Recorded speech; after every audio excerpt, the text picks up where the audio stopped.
Hours, the Senate Impeachment Court will begin a process that our Constitution clearly provides for.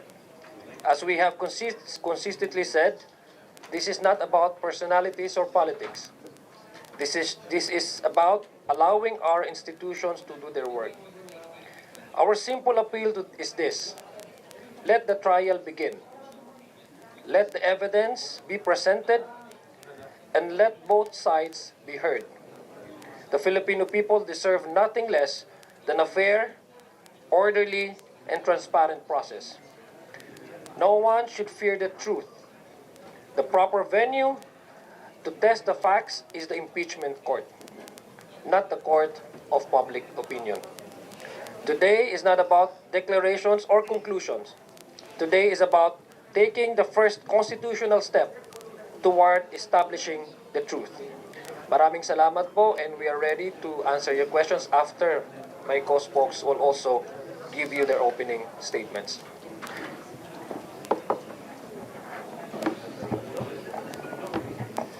Magandang araw sa ating lahat, sa mga miyembro ng media na nanonood, sa mga mamamayang Pilipino, kabataan, at lahat ng sumusubaybay sa araw na to.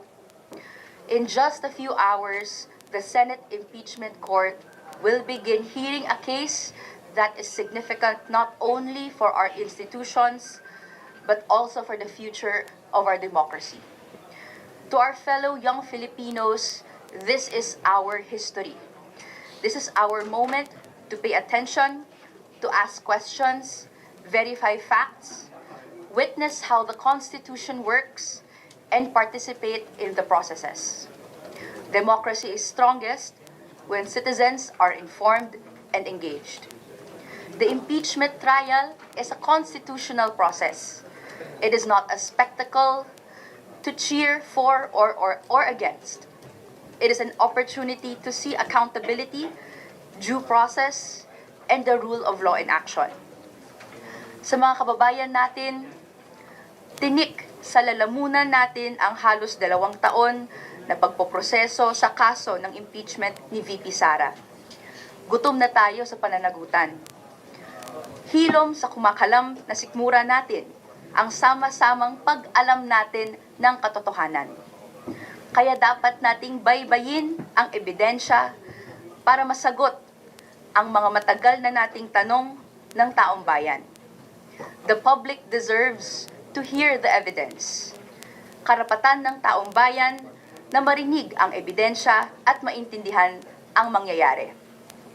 We encourage, therefore, the Filipino people and the youth to follow the proceedings with an open mind, listen to the evidence, reject disinformation, and participate in conversations grounded on facts. The decisions we make today will help shape the country that our generation, your generation, will inherit. Your voice, your vigilance, and your commitment to the truth matter. Maraming salamat po, and we will now proceed with the statement of our legal spokesperson, Attorney Jay Tolosa. Thank you, Congressman. Thank you, ma'am.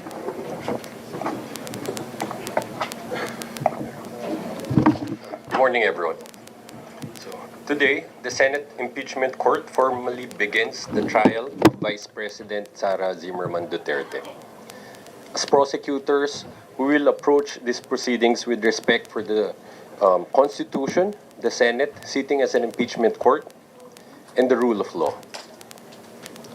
Our duty is clear: to present evidence in support of the articles of impeachment. We will do so professionally, fairly, and with fidelity to the constitutional process. The trial is not about rhetoric or public opinion. It is about evidence, due process, and accountability under the Constitution. We trust the impeachment court to hear the case with fairness and impartiality, and we ask the public to allow the process to unfold. At the appropriate time, the evidence will speak for itself. So, thank you to the members of the media. Thank you for your time this morning. I think we're ready to take your questions now. Good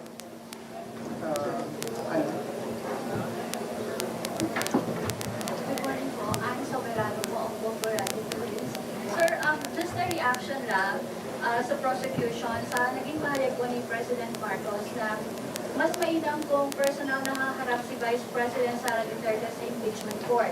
Sabi kasi ng Pangulo nung interview sa Canada, sabi niya, kung siya ang nasa sitwasyon, mas pipiliin niyang humarap at sumagot sa mga paratang kahit tutol ang mga abogado. Reaction po ng prosecutor.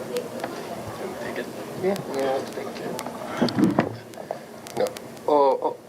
Of course, naririnig ho natin yung opinion at sentimento ng mga kababayan natin na ito ho yung sinasabi nila. Considering ho the seriousness of the allegations in these impeachment proceedings, nararapat lang ho na harapin ho ito ng personal ng Vice Presidente. But having said that, we will still respect the rules of impeachment and the order issued by the impeachment court, wherein the Vice President was given an option to appear either in person or through counsel. So at the end of the day, that's a decision for them to make.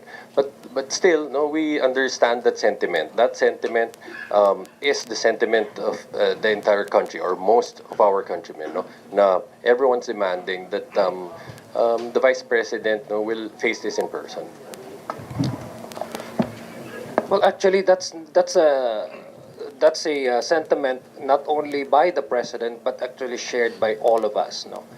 Kasi it will also speak about the character of the respondent, no? It will only show that she is really seriously taking these allegations, facing these allegations with a clear, position that she is not guilty of any of these accusations. And the clearest message that she can send is to appear before the court.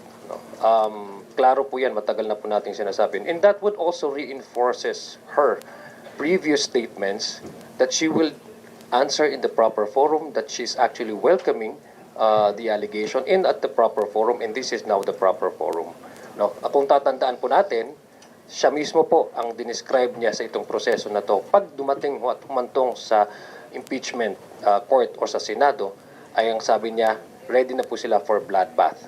So I guess that would also reinforces again her earlier position that she's ready. And the only, for me, and to many ordinary, a clear message that would send to the public and to the Senate impeachment court is the presence of the respondent, the Vice President Sara Duterte. But again, reiterating also the position of Attorney Jay, that is entirely within the discretion of the options that she can actually discuss with her defense panel. Okay.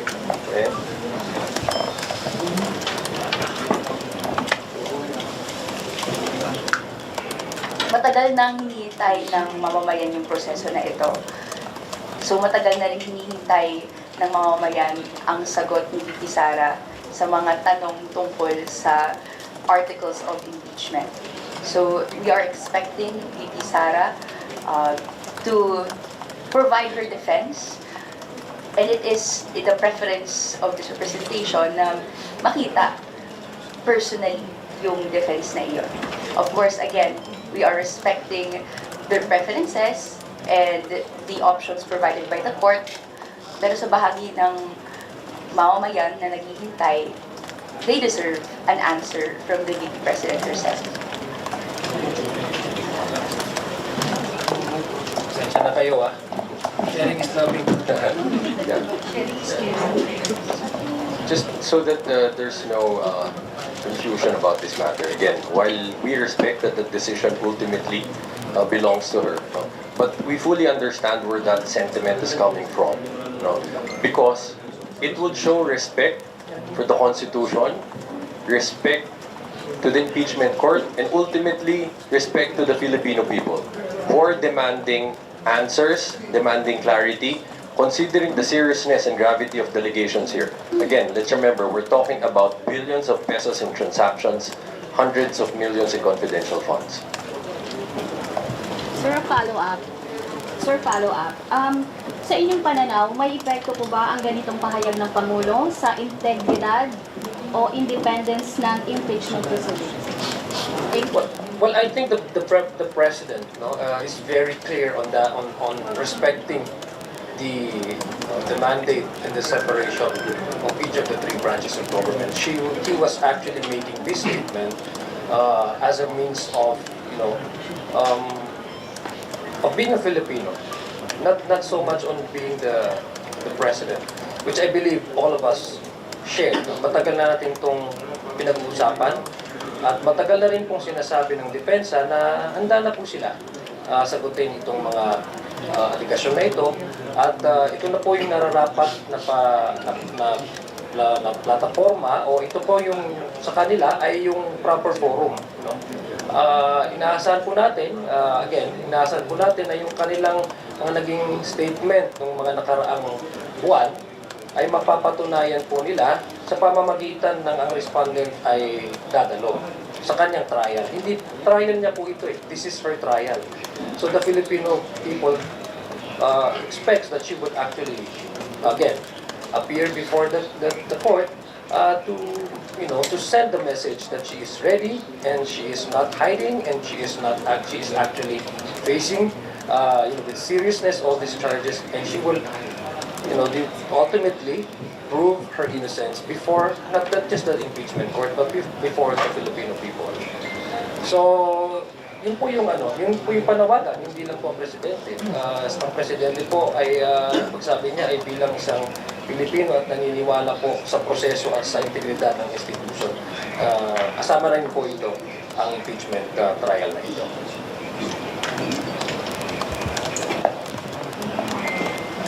Ganun na po kalawak yung sentiment ng taong bayan, ng mamamayang Pilipino para po sa proseso na ito. So, once again, the accountability mechanism here is so that the prosecution can present evidence, the defense can present their defense, counter-evidence, counter-narrative. Kaya hinihintay din natin si VP Sara Duterte herself to present that side personally para din maklear na yung disinformation, yung confusion na bumabagabag at tinik nga sa lalamunan ng taong bayan for the past 2 years.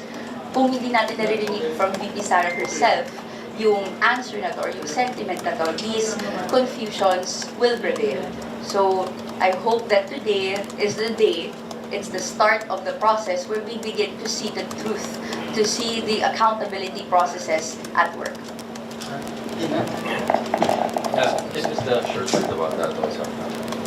So, of course, to be clear, no, we do not speak for the president, but since you asked your opinion about it, I think it was clear that he did not try to say how the Senate, sitting in his impeachment court, should rule on the matter. The only thing that the president did was echo the sentiment of the entire country. Again, which is that the people deserve answers, the people deserve clarity on this matter, the people deserve accountability. That's it. Sir, the Vice President has already said that she will not appear before the Senate impeachment court today. What can you say about that? And does her refusal to attend weaken her defense? You want to go first?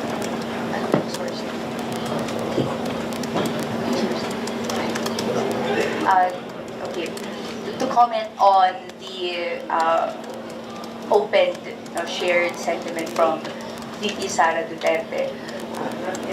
That would be unfortunate and a disappointment to the Filipino people who are expecting her today, her answers today, and for the process to continue with finality until the end. Kung hindi po magpakita on day one, nasaan na po ang readiness na sinabi pong nandoon before at gustong makita at maiharap sa mamamayan para po sa proseso ng pananagutan.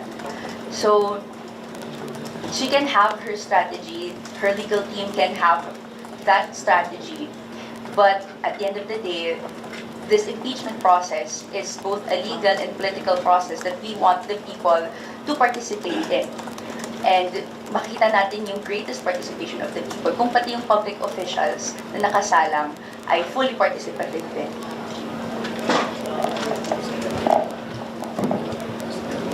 Well, I think we've already shared our opinion on this, on why we understand that the people are expecting that she will face this in person. But as you've stated, this is a decision that ultimately falls on her, and it's a decision that she will have to explain to the Filipino people as well. But for the prosecution, insofar as we are concerned, her singular focus here will not change, regardless of her appearance. We will make sure that we will be able to establish solid evidence to back the serious allegations against her, regardless of she will be there or not. On this case, the Vice President is consistent from the very starts. Not attending or skipping the process.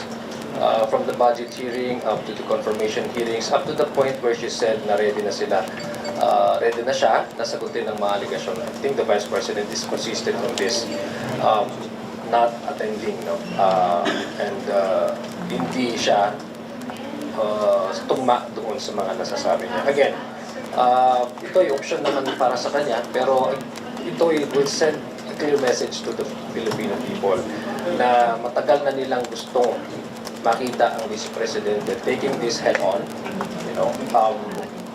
putting seriousness into the allegation by she herself being part of the, at least at the very least, the first stage of the entire process of the impeachment trial.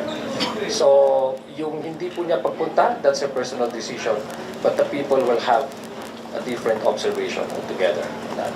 Como you said, her absence is sending a message to the Filipino people. What message is that? That she is not, she does not, from the very start, when she does not feel the process, she would simply brush it off and evade and not attend. To me, personally, this is actually signals the kind of respect that she has for the process. Can I follow up? Addition lang po doon sa follow-up question. To me, that signals evasion that has haunted her term from 2022 up until now.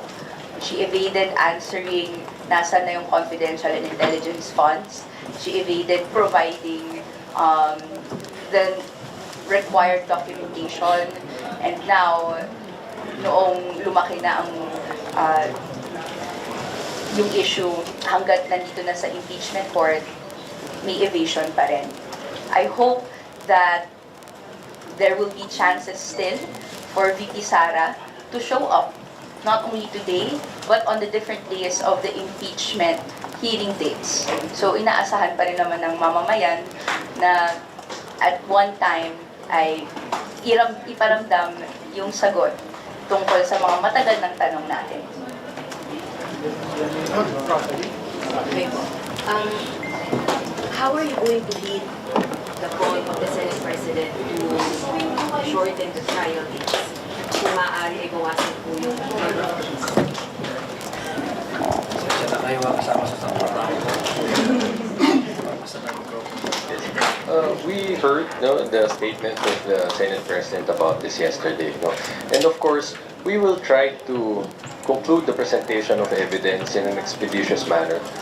without, of course, sacrificing our ability to do it in a proper and an effective way as well. No? Siyempre, pinaka-importante ho dito, malatag natin ng mabuti, no, ang lahat ng ebidensya para mapatunayan lahat ng charges under the articles of impeachment. But of course, no, cognizant po tayo dyan. Gusto natin, as much as possible, if we could finish it earlier than scheduled, then that will be better. And we will try to do that. No? For example, pag papayagan ho tayo magpresenta ng mahigit sa isang testigo kada araw, susubukan ho natin gawin yan if the time permits.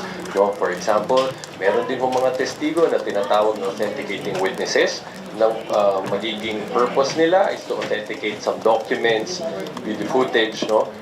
We will try to ask the other party to just stipulate on these matters, no, so that we could abbreviate the proceedings. After all, marami ho sa mga exhibits natin ay common naman. So, no, up to the extent possible, we will try to do that. Ayan. Nagpadala na po kayo ng manifestation stating 3 witnesses you're planning to present into the week. Pero di po ba preliminaries na po mangyayari ngayong araw na to? And kaya po bang i-present yun within 2 days? Yung tatlo po na minanifest. Yes, that's correct. I think in his interview yesterday, the Senate President, Sherwin Gatchalian, stated that today we will not be given an opportunity to present our first witness. No, of course, we'll abide by that. So, as to whether or not we'll be able to present all 3, again, it will depend on the time that will be given to us this week. No? So, the hearings for this week will be held until Wednesday. So, kung bibigyan mo tayo ng pagkakataon na pipresenta ko natin silang tatlo.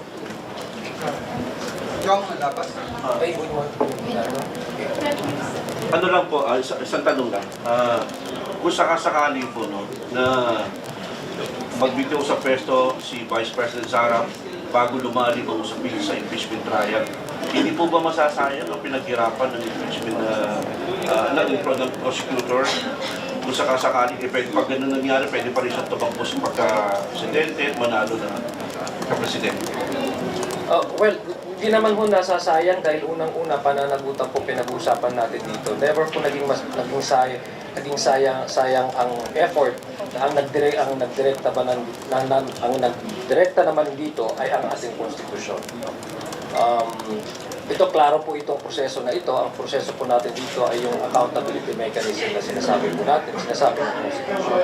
So, ito pong mga pangyayari ngayon, if ever, no, sana hindi nga mangyari yun, if ever that would happen, what would reach the stage, sa palagay ko po, the trial will continue, the trial must continue, because the resignation does not automatically condone the acts committed. As indicated in the articles of impeachment, kailangan pakinggan ng ebidensya. Kailangan marinig ng taong bayan ng ebidensya. It will not altogether just water down, for example, or weaken the evidence that we have we are to present before the impeachment court. And remember po, na-impeach na po siya, no? As far as the House of Representatives is concerned, na-impeach na po siya. So the procedural conclusion from that stage, according to the Constitution, is for the Senate to try and decide. So kailangan pong tumuloy, kasi kailangan pong may pananagutan dito. Ang pagre-resign ay hindi po yun nagpupundong. Kasi pinag-usapan naman po natin is not yung opisina, but yung mga charges by which nagawa niya na hindi naayon sa ating saligang batas nung naupo siya bilang Secretary of Education, at the same time ay halal na Vice Presidente. Follow-up lang. We'll respond to that.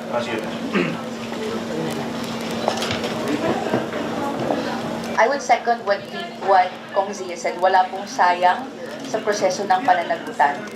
If ever it comes to that, resignation only evades accountability. And it only answers the question of occupation of office. Pero hindi pa nito sinasagot yung 4 articles of impeachment, din nito sinasagot yung other constitutional ipinapataw na permanent or perpetual disqualification from office. So, the trial is promised to the Filipino people today. We will continue regardless kung ano pong maging development. But nonetheless, handa naman po ang House Prosecution Panel to present the articles of impeachment and proceed with this process of accountability. Resignation, just a follow-up. Resignation is an optional given to all public officers, either appointed or elected. Accountability should not be made as an optional issue. Just to add to that, because the question assumes, dahil sinasabi, hindi ba masasayang, it assumes that if she resigns, then the impeachment proceedings will be terminated. But without preempting the action that the impeachment court may take on such scenario, her position here is clear, as aptly pointed out by Kong Zian, by Kong Rene. Dalawa ho ang penalty under the Constitution sa impeachment. Removal and perpetual disqualification from holding public office. At clear ho ito, merong Supreme Court decision sa administrative, concerning administrative cases, kung saan ho, ang nangyari dito, sa kalagitnaan ho, ng administrative proceedings for the removal of an erring public official, she resigned. Ang sinabi ho ng Supreme Court sa kaso na yun, hindi pwedeng takasan ng pananagutan dahil lang nakasuhan na ang public official, at yun na ang gagawin niya, dahil nakasaad doon, madami pang ibang kaparusahan na dapat matanggap sa ganong klaseng pagkakamali. And in that case, the Supreme Court said that the resignation does not render the entire proceedings moot, dahil again, meron pang other penalties. At tandaan natin, sa case na yon, the case just involved 4 million pesos. Again, here we're talking about billions of financial transactions, hundreds of millions of confidential funds. Yan ho, ganun ho kabigat ang issue dito. So, kung sa usapin ho na 4 million pesos, ang naging ruling ho ng Supreme Court dyan ay maliwanag, hindi makakatakas sa pananagutan ng public official sa pamamagitan ng pag-resign. Malinaw ho position natin dyan, all the more for this case. Isa lang po kay Congressman Adjong. Noon, sinasabi na malakas ang mga Duterte sa Mindanao. Ngayon magsisimula ang impeachment. Sa palagay niyo po ba, hawak pa rin ng mga Duterte ang Mindanao? Bilang isang Mindanaoan, deserve din po nila malaman ang katotohanan. Ako po, taga Mindanao ako. Pero gusto ko rin pong malaman ang katotohanan. So I think it's not Mindanao alone, or Luzon, or Visayas. The whole country deserves to know the truth. Ito na rin yung paraan para may latag natin ang kaso at malaman ng ating taong bayan kung anong katotohanan. We cannot let Mindanaoan remain blindfolded from these accusations. The truth na meron talagang pananagutan ang Vice Presidente. Sir, kahit mga supporter ni VP, yun ba yung ibig niyo sabihin? Kahit mga supporter ni VP, kailangan Kaya nga, sabi ko nga, walang kinikilala dito, hindi ito personalidad. Ito po ay proseso ayon sa ating saligang batas. Ito po ay proseso na sinasabi po na meron talagang, kung merong pananagutan, dapat ihain sa tamang proseso o tamang forum. Ito po yung tamang forum na sinasabi, itong impeachment court. Wala pong kinikilala dito, dahil lahat po deserve na malaman ng katotohanan. Okay, Janiska, your comments. Sir, good morning. I understand you intend to present for your first argument yung threat against the president. Is that still the case? Yes po. And why that specific allegation? Why should it go first? Well, una-una, sa tingin natin, yan ang articles of charges, articles of impeachment na pinakamadaling masundan, na hindi lang ng impeachment court, but ng mga kababayan natin. Dahil napakalinaw ho nito, una-una, hindi na ho kailangan magpresenta pa ng napakaraming testigo para mapatunayan na ito ay nangyari. Napanood ho natin pare-pareho yung video kung saan ho pinagbantaan ang buhay ng Presidente, ng First Lady at ng dating Speaker of the House. maliwanag din ho doon na sinabi na bukod sa pinagbantaan, sinabi na may kasunduan na sa isang assassin para gawin ho ito. No? So, sa tingin namin, dahil ho ang mga factual issues dito, as may konti, as less complicated compared to the other financially related articles of impeachment, no? Mas madali ito. So, minabuti namin na dito ho tayo magsimula. Pero pa si respond, respond pa si Just very briefly. Inuuna natin in order of kung paano makita ng taong bayan yung iba't ibang nakitang questions na bumabagabag sa ating lahat.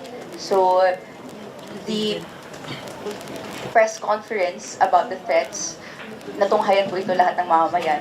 We will go through as they go para po makamit natin sa punot dulo yung proseso ng pananagutan. Para po sa akin, very short lang, no? I think sa Filipino, mas madali kang mag-relate na hindi basta-basta magbanta. No? I mean, culturally, we all understand that. Ang Pilipino ay disenteng tao. Tayo lang po ata yung tao sa buong mundo na pag nagsasalita, very,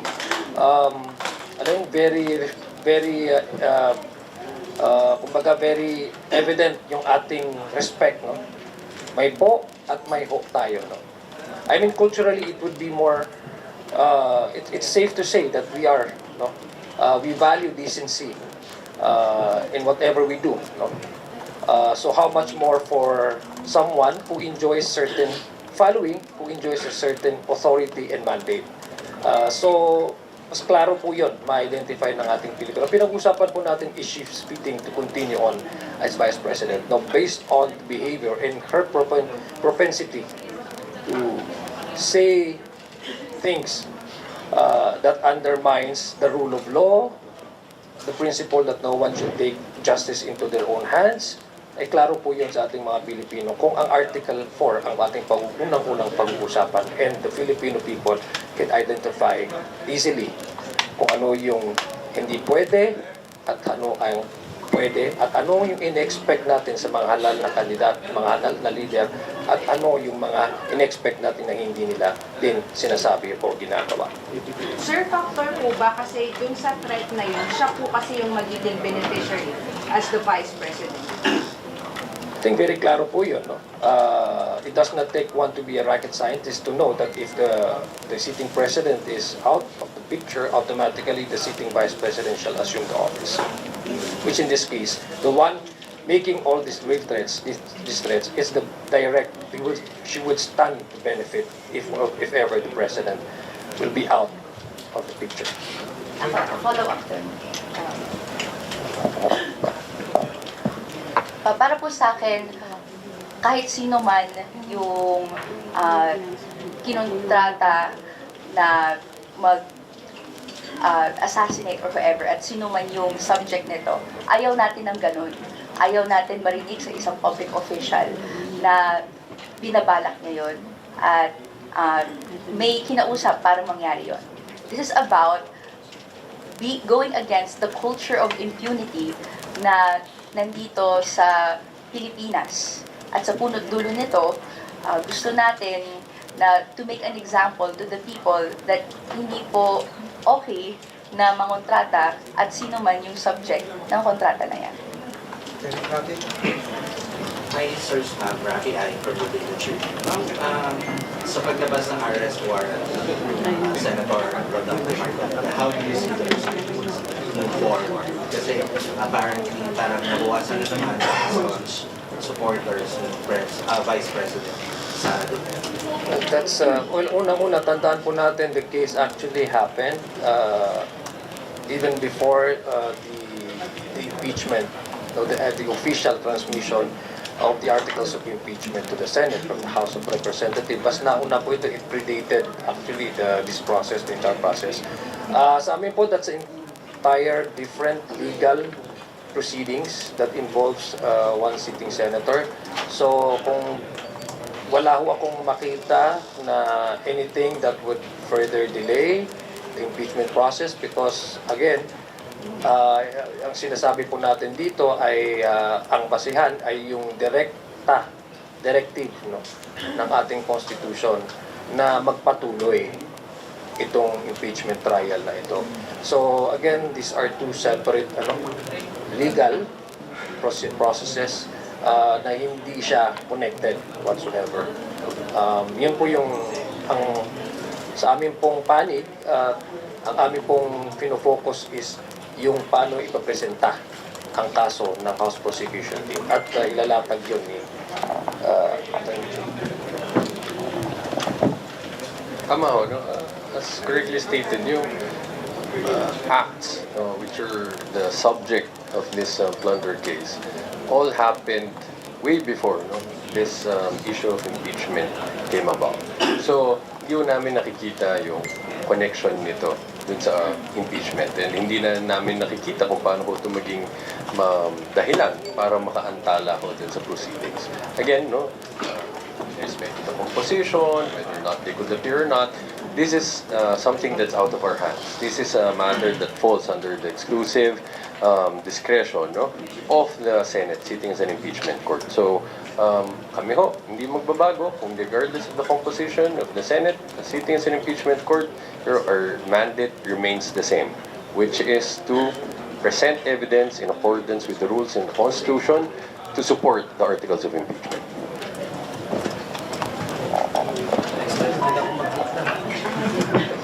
Suffice to say, because the processes relating to the arrest is separate from the trial that we're facing now, that shouldn't delay or derail the trial that is happening today and is starting today.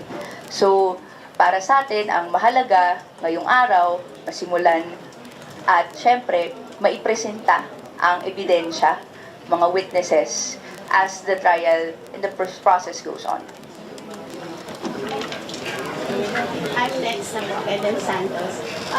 Sabi niyo po walang direktang epekto yung pag-aresto o pagsuko ni Senator Marcoleta na po since isa siya sa magiging judge, senator judge dito po sa impeachment trial.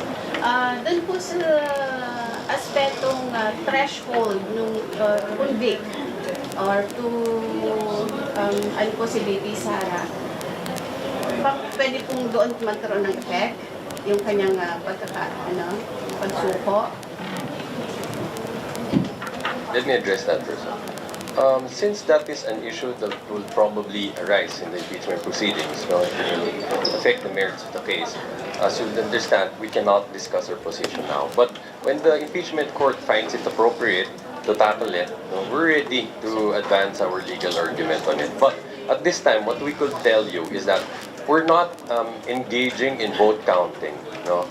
Again, what we're focused on is to establish an airtight case, supported by solid evidence, so that regardless of how this 2/3 threshold will be interpreted, we'll be able to secure it. Dadagdag ko lang hindi mandato ng House Prosecution Panel na i-determine kung ilan ng boto ang dapat makuha para ma-convict or ma-acquit ang respondent. In this case, Vice President Sara Duterte. In the event that controversy may arise, again, we relate and we defer to the wisdom of the courts. Either the impeachment court can actually settle this, or if it's about constitutional question, it's the Supreme Court. But then again, ang ninanais po at saka ang position po ng House Prosecution Team ay panatag po sa kasong ipipresenta. Yun lang po yung focus natin. Pagdating po doon sa determination ng kaso, determination ng mga huwis, kung ano yung magiging judgment nila, kaya nga po namin minamarapat na maipresenta ng maayos itong case na ito ng prosecution para mabigyang paliwanag sa ating mga huwis at sa taong bayan kung ano yung dapat na makita nila at kung ano dapat yung maging basihan nila to arrive into a sound and impartial judgment. Yung pagbibigay din ho namin ng mga ebidensya, pagpapresenta ng mga ebidensya, ay respeto din po ito sa kapangyarihan ng impeachment court. Sir, last po from Newswatch. Susuban ko lang po yung tanong. Ang sabi po kasi ni Attorney J, regardless of the 2/3 threshold, we're not engaging in vote counting, pero yung pinagtatrabaho niyo is establishing an airtight case. So is it safe to say that right now you're preparing to get 16 votes pa rin, regardless? 60 or more? Yes, of course. No? So that there will be no issue on the matter anymore. Diba? In fact, ideally, we would, again, the purpose is to present evidence so that at the end of the day, when this trial concludes, together with the Filipino people, the Senate Impeachment Court would reach a verdict based on that evidence. So, sa amin, hindi namin tinitignan 16, dapat ba bumaba. Ang goal namin, definitely, makuha ang sapat na boto para masuportahan ang hinihingi natin dito, which is of course in the end, di ba, makita na sinusuportahan ng malakas na ebidensya ang articles of impeachment. No matter what happens, the House Prosecution Panel is ready to present the articles of impeachment na kung maalala natin, galing po ito sa citizens' complaints na kinlarify at the House Committee on Justice, nakita yung bigat at ngayon po ay hinain, transmitted to the Senate, and the Senate, in line with the Constitution, tinanggap at sinimulan ang proseso na ito. Sa punot dulo po nito, gusto natin na marinig ng taong bayan ang ebidensya at the House Prosecution Panel is able and ready and prepared to ensure that all the required evidences, testimonies, witnesses to present fully the people's arguments. Dito po natin makikita in the coming days. So, ang sa amin, ang focus namin is to, as Attorney J. Tolosa said, present an airtight case. At syempre, marinig ito, maipaliwanag ito sa mamamayang Pilipino.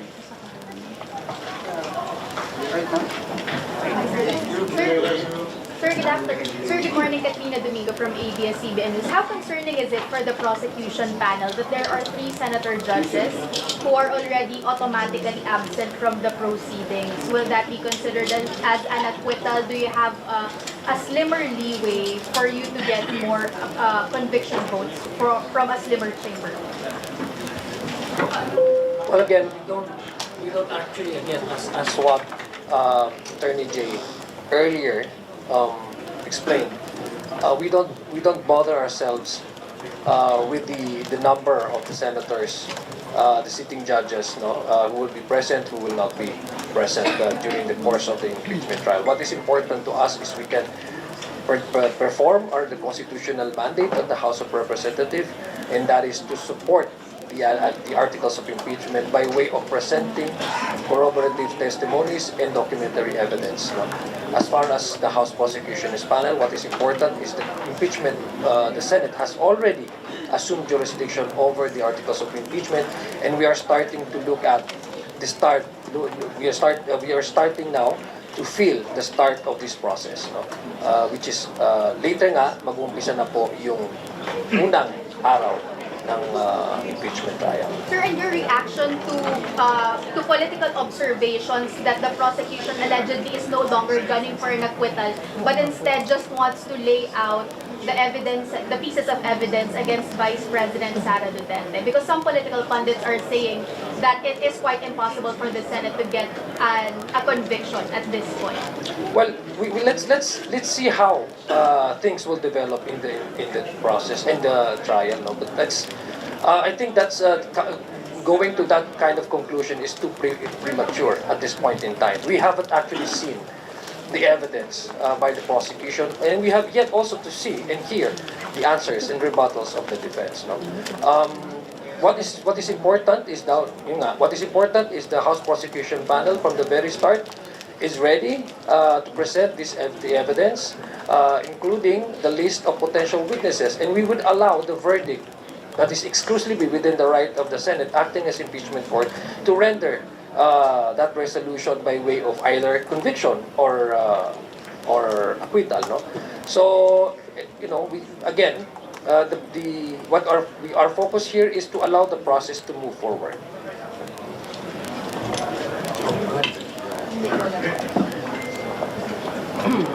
So I think it will be unfair for the members of the Senate, no, for us to presume how they will vote at this point, no. Kakasimula pa lang ho ng proseso, kakasimula pa lang ng paglilitis. At tandaan ho natin, under the impeachment rules, all senator judges are required to observe political neutrality.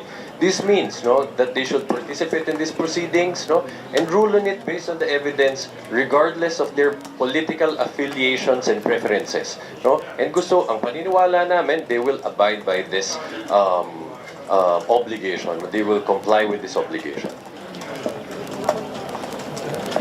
Okay, go ahead, President Mara. Good morning po. Sir, to remove the legal barrier, are you going to ask for the written consent of VP Sara to open the BIR box? Kasi dyan lang naman po ang pwedeng Sige. Well, first of all, in one of his interviews yesterday, Senate President Gatchalian stated that there are lots of opinions among them, no, about this matter, and he himself decided it's better not to give a comment about it, no, and just wait for the impeachment court's official action on this matter. So we will take his lead, no, and at this time, I think also think it's not appropriate to discuss it. So we will wait, no, for the impeachment court's formal resolution, no, regarding our requests, no, concerning the BR box. But what's clear is we believe the importance of its contents. We understand the sentiment of the people that we all want to see it. So one way or another, no, we will achieve that goal. But as to how the impeachment court will act on it, we don't want to preempt it, no. So kung ano man ho ang maging decision about that, we will respect it and act accordingly. But Senator Lacson said they will return the BIR box to the prosecution panel. Of course, they're balancing their statutory confidentiality and the rights of the due process of the respondent. Yes. Exactly, ma'am. No? Tulad ho nung sinabi ni Senate President Gatchalian, no? Hintayin ho natin yung official na action ng Senate Impeachment Court dito sa bagay na to. At kapag nandyan na ho, no, kung ano yung official na pagpapasya nila sa bagay na yan, then we will act accordingly. Sir, because of this impeachment process, may possibility po na yung defense team maitahip tong mga evidence sa jury state. So how are you prepared for that? Can you please repeat the question? Sir, because of the complexities nitong impeachment po, there are possibilities na itong defense panel maitahip po itong mga evidence nyo to jury state. Quite understand the question. Overpassed. Ma'am, pasensya ho, isa pa. Pwede ko nating medyo pakiliwanagin yung tanong ho, para makasagot ko. Yes, sir, yes, sir. Para sa kanilang advantage now. Pasensya na, gusto ko masagot ng mabuti yung tanong ko, no? So, pwede lang tanong kita. Ulit pakiliwanag ko yung tanong. Kasi mga legal strategy po yan. So, yun yung plano nila, sir, na itatahip nila sa jury state yung ibang ebidensya po. Kagaya nung sa kill threat, ayun, sinasabi na nila freedom of speech. Tapos dun sa BR box na gusto nilang i-protect na huwag na i-on. Well, lahat po ng strategiya ng depensa, karapatan po nila yan. Ang importante po ay para sa House Prosecution Team ay klaro po ang ilalatag na kaso. Pati na rin po ang korte, kanina sinabi nga ni Attorney Jay, na dahil inaasahan po natin na ang impeachment court ay impartial naman, no? Papakinggan ang bawat panig. Kung meron naman po silang mga ebidensya na gusto nilang maipresenta na maribat yung ating mga ebidensya, ay ganun ho ang struktura ng trial. Ganun talaga yung usual na process. Ang wisdom naman po kung bakit gusto natin lahat ng ebidensya ay masalang sa impeachment process ay una, deserve ng mamamayan na malaman kung bakit ganito kabigat yung kaso na hinaharap ni VP Sara. At number two, no, to leave no stone unturned. So, we leave the wisdom to the impeachment court kung ano po yung appreciation niya sa articles of impeachment and yung mga arguments na ilalatag natin and the witnesses and testimonies and evidence that will support these arguments. But at the end of the day, the House Prosecution Panel is ready to convey these arguments, to defend it, no, for the sake, no, na may nakalagay sa Constitution at batas na pamantayan kung paano dapat panghawakan ng isang public official yung kanyang oath and yung mga batas na dapat sinusundan natin lahat. So, for now, the defense can produce the strategy that it wants to, pero sa atin, ang pinanghahawakan natin, no, nasa proseso ng pananagutan, let the evidence speak for itself. Let the witnesses see their day in court. Let these questions be finally answered. Hi po, good morning po. One of the contentious or one of the suggestions ng mga supporters ni Vice President Sara Duterte ay huwag siya humarap sa impeachment trial, magpunta siya directly sa taong bayan, lumapit siya sa taong bayan, gawin niya yung trabaho niya. What's your take po doon sa parang mas gusto ni Bibi Sara na i-serve niya yung taong bayan niya, do her job as Vice President instead of facing the Senate impeachment court? Alam mo, pwede naman kung gawin niya yun without evading the process of accountability. Wala naman kung pumipigil sa kanya na pumunta sa kanya mga supporters. Pero hindi ho natin pwedeng gawin na option ito or mamili ka kung alin ang importante. Hindi ho natin po pwedeng sabihin na ipangsatabi na lang at huwag nang pansinin. Kasi ang nagsasalita po dito ang ating konstitusyon, ito po ay proseso na binigay ng konstitusyon na kinakailangan na ma-reach niya yung point na makuha natin, no? Ang tamang judgment ng impeachment court. Ito po ay pananagutan ayon sa ating constitution. Just a short addition. Facing this impeachment process is serving the people. Kung ito ang panawagan ng mamamayan and it is supported by surveys na hinahanap ng taong bayan yung trial na ito, at kung nakalagay sa konstitusyon na ito dapat yung daanan ng isang highest sitting public officials natin para po masagot yung mga proseso ng pananagutan na nakabinbin sa kanya, bakit po hindi niya haharapin yon? Kaya pong pagsilbihan ng taong bayan and at the same time harapin itong mga proseso ng pananagutan. And in fact, yung pagharap ng proseso ng pananagutan ay pagsisilbi sa mamamayan. Kasi over the past few days, the Vice President has been going around the country to serve yung, of course, yung mga nasa lanta ng mga lindol, bagyo. And whenever she goes, the crowd always sees her, parang lagi siyang winamap doon. Yung public support na yun for the Vice President na nakikita natin sa mga videos na nakikita natin, do you think po ba natatakot po ba kayo na itong public na ito sila din ang magagalit sa inyo? Kasi if ever man hypothetical na makonvict si Vice President sa Duterte, magagalit sa inyo, hindi kayo pupunta. Everyone will benefit from this trial dahil lahat tayo deserve na malaman yung mga sagot sa tanong na matagal nang nakabinbin. So, whether it is Bibi Sara, her supporters, everyone that wants to answer these burning questions, dapat pong umantabay tayo sa paglilitis na ito. Let the evidence speak. Let them have their day in court. Let these questions be answered. Red, alam mo, pag ako ay nag-give in sa ganyang pressure, para ko na rin ni-reinforce yung culture of impunity. Hindi ako po pwedeng mag-give in sa ganong klaseng impluensya.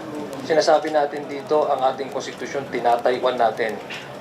So, regardless of the political pressure or yung fear of risking political capital, hindi ho tayo dapat matinag sa ganon. ang ating pinapanindigan dito ay yung ang konstitusyon ay kayang tumayo sa anumang oras. Ito na yung oras para ipakita natin sa taong bayan na ang konstitusyon ay pinagsisirbisyuhan nila yung interes ng ating taong bayan. So we should not be cold or we should not fear the possible effects politically. No? That should not be the primary consideration of the House prosecution team. Our primary consideration should be in line with our primordial constitutional duty as far as the impeachment is concerned to initiate and then to present the case before the impeachment court. You mentioned po earlier na yung preliminary matters mo na yung inaasahan natin pag-usapan yung sasalagod ng mga testigo. Ano po yung naasahan natin na mga sasalagod nga sa mayoral box? I understand earlier, Attorney Michael po, sinabi po niya gusto na nilang i-raise yung 2/3 threshold. Do you see this like delaying the proceedings? Tututunan po ba ito ng prosecution? Also yung, I think yung tungkol doon sa iba pang matters, manifestations of prosecution, involvement of private prosecutors, makapagtanong, paano po yung gagawin ninyong natin mamaya. And yun nga, sadly, yung bloodbath na hindi sa Nathan, wala siya. So, hindi paano po yun.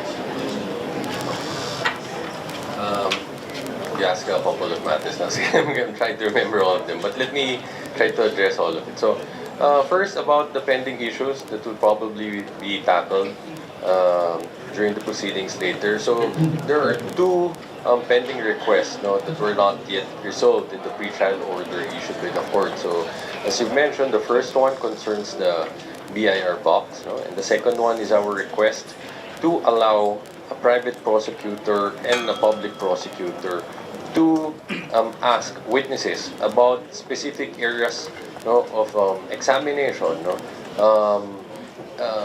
concerning the same witness. So to clarify, hinihingi namin dyan, we're not talking about two prosecutors talking at the same time. Of course not. No? That will be disorderly. Hinihingi lang namin, when the situation calls for it, when the testimony and the evidence calls for it, hayaang makapagtanong either a public prosecutor or private prosecutor na mas may tamang expertise, experience, kakayahan sa mga technical na bagay na pag-uusapan.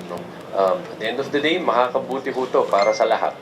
Dahil hayaan natin na lumabas yung katotohanan in the most efficient and effective way possible. Again, it will benefit all of us. Okay. And your other questions about the 2/3 threshold, I think we've answered this already a while ago. Parang we will not preempt the action that the impeachment court may take on this. But if they raised yung 2/3 threshold, isa pa lang po. Tututunan niyo po ba ito? Mas may efforts to delay the proceedings kasi we want to start the trial.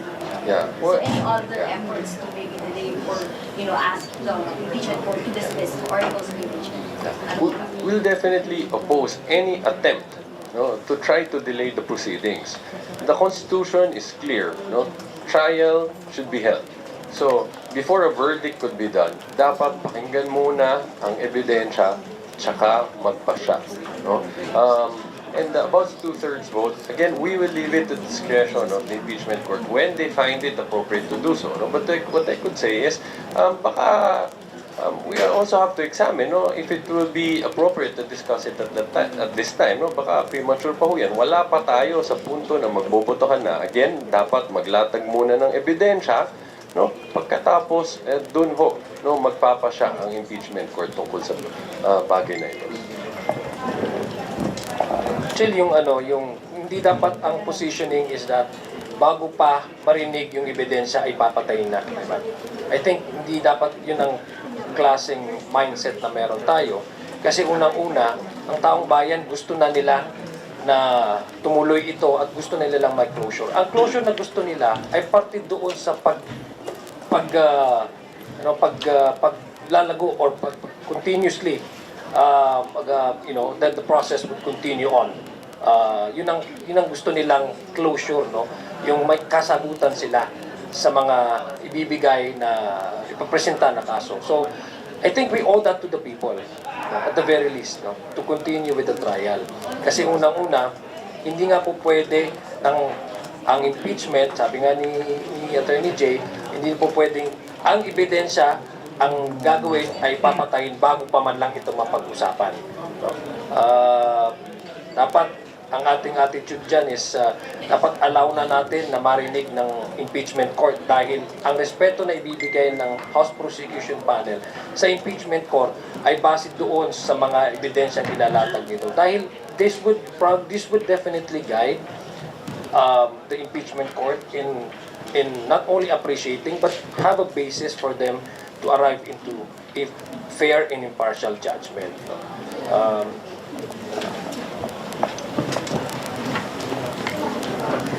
Well, at the end of the day, hindi natin gusto mamatay ang kaso for any technicality.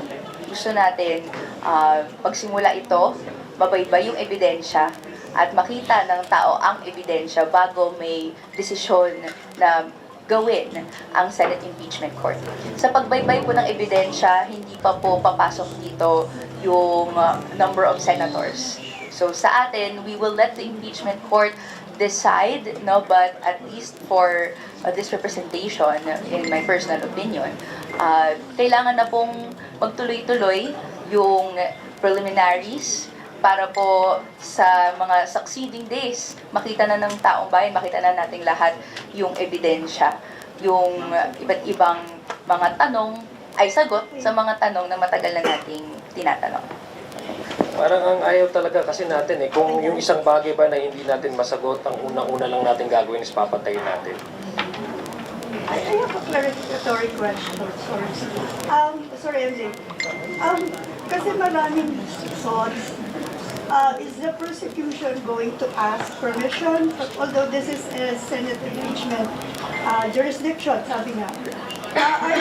Is prosecution going to ask permission from the President to open the VAR box?